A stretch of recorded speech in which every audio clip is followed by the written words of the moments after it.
I thought maybe we just take a second and walk through this, and I think it'd be important from a strategic standpoint to know why were the components chosen and organized maybe in the way they were, and maybe we can have just a quick discussion around that for a few minutes, and then we can take some questions.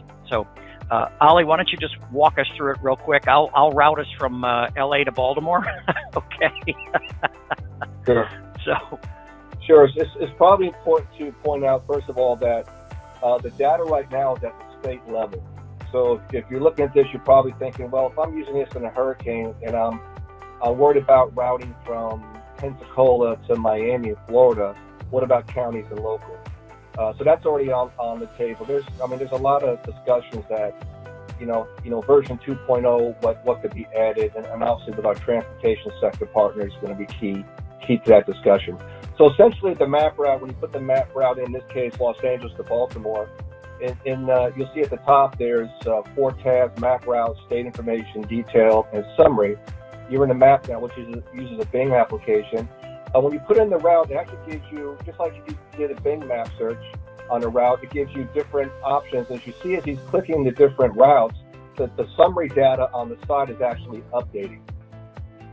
So once you have, thinking about which route may be the less restricted based on the summary information, you can then dive into the state information, which is going to provide a bit more detail by state, and also a visualization that kind of shows you from, if you're looking at the bar graph below the map, you'll see that you have the route from California to Maryland, and you see the restrictions.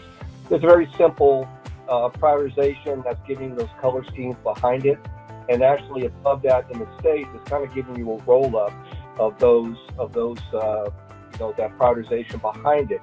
Now, right here, you can actually change your route by clicking on different states. If I say want to go through Louisiana and Arkansas versus going through Oklahoma, I can change the route and the data will change and update.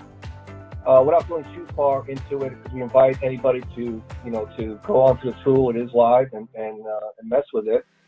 Below that, you see some more at the very bottom, Tom. You'll see the legend, which actually gives you basically the breakdown on the color code and some of the restrictions. Again, so this gives you kind of a quick snapshot on route resistance, I like to call it, getting from point A to point B.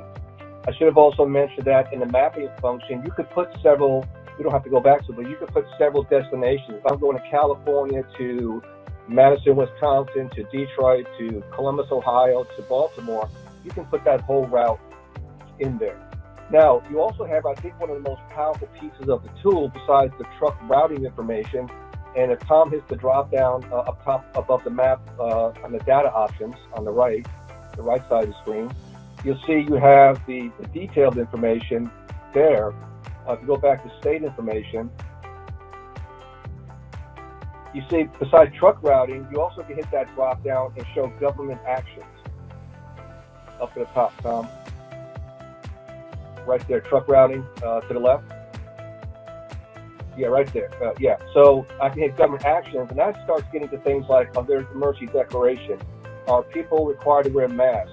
Are there limitations on gathering? So now you take that truck routing information with those government actions. Now you're painting a picture of what I'm going to deal with as either an independent trucker or a dispatch center, moving several trucks across the country.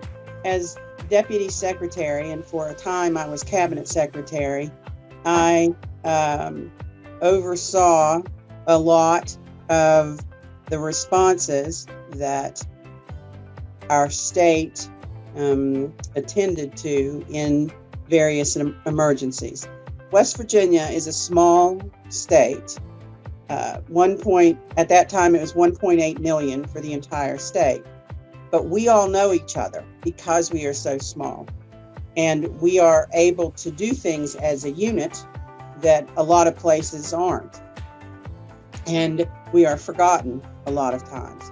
So I liked this idea of collaborating with our surrounding states because, as we all know, emergencies don't stop at man-made borders. They cross over. And I did not know my counterparts. And I thought that would be an interesting tool to have. It was exciting to think we could reach across and find some partners. having the ability to call on my newfound friends across the border was fabulous. We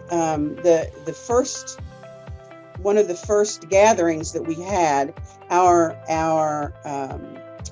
consortium initially was predicated on FEMA Region 3 states, but it broadened to include North Carolina and others. So it truly became a cross-border regional approach, which then introduced us to other regions across the country who were like-minded. And I can tell you that as government, we have very strict rules about with whom we can speak in the private sector, with whom we can do business, with whom we can collaborate for very good reasons. Government can be political, and the effort is to keep politics out. And the consortium helped to smooth that way, allowed us to ask questions, talk with, communicate with those in the private sector who held keys to many of our dilemmas.